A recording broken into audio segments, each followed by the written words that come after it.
G'day everyone, welcome back. For those that are new here, my name is Kerry Corney, and during this mini series I want to talk about the Woodcut Bowl Saver Max 4, and I want to cover the requirements as set out by Woodcut Tools, the setup and the operation of this bowl saver.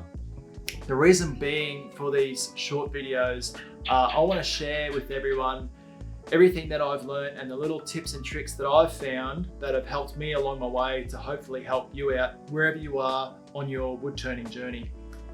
So first things first, the requirements as set out by Woodcut Tools. The first thing is that your lathe has to have at a minimum a 1.5 horsepower motor at a minimum. And now the second thing is that your spindle has to be able to handle a 16 to 25 inch swing. So a 16-inch bowl blank. Now, those are the two things set out in the requirements for the Max 4.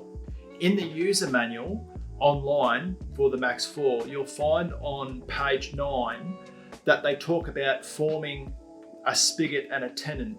And now this is really crucial, and these are the other things that I want to pass on to hopefully help you out, that I've experienced things going a little bit pear-shaped. So the spigot, forming a perfect spigot, I'll link a video down below from Phil Irons where he shows you how to form the perfect spigot tenon on the back of your bowl. And the reason being is that on page 9 they talk about using chuck jaws that are large enough to take a 500mm diameter bowl. Now they suggest that if you're coring something of 500mm in diameter, that the chuck jaws that you use are between 6 to 8 inches. When I first started, I used this chuck, and now this is a VM120 chuck from Vic Tools here in Australia, and these are the original chuck jaws that come on it.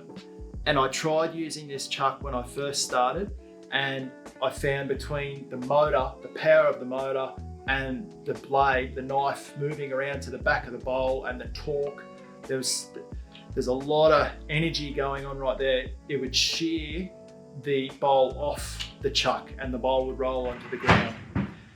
So I stopped using that, and ever since then, I went out and bought these chuck jaws here, which are 150mm in diameter, and I haven't had one bowl shear off the lathe with the bowl coming off.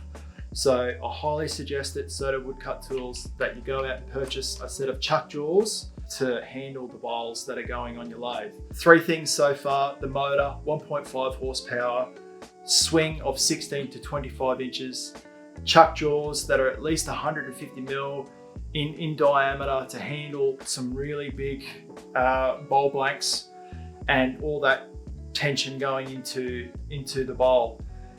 Now, I wanted to cover, you're probably wondering why my cover plate is open, and it's really important if you have a 3-step pulley to allow the maximum amount of torque being produced at the spindle. So as you can see here, I've moved the belt to the largest pulley on my Vic VL 240 to allow the maximum amount of torque. And I've found when I do that it doesn't stall the motor, it doesn't allow the motor to overheat, and it allows your lathe to work efficiently with the bowl coring unit. So if you've got a 3-step pulley on your lathe, move it to the largest pulley to produce the maximum amount of torque. If you kept it on the smaller pulleys, it would likely overheat your motor, as well as it would possibly damage the belt on your lathe. So you don't want that happening, and it could stall the motor on the lathe. So I highly recommend moving it to the largest pulley. So those are the few things that Woodcut Tools require, as other things that I've mentioned as well. If you're interested in the setup and some other little tools that I want to suggest that you might have to go out and purchase along the way to just make things a little bit easier when using the bowl saver, I'll link this video here and we'll go over the setup of the bowl saver. I'll see you there. Cheers, and I'll talk to you directly.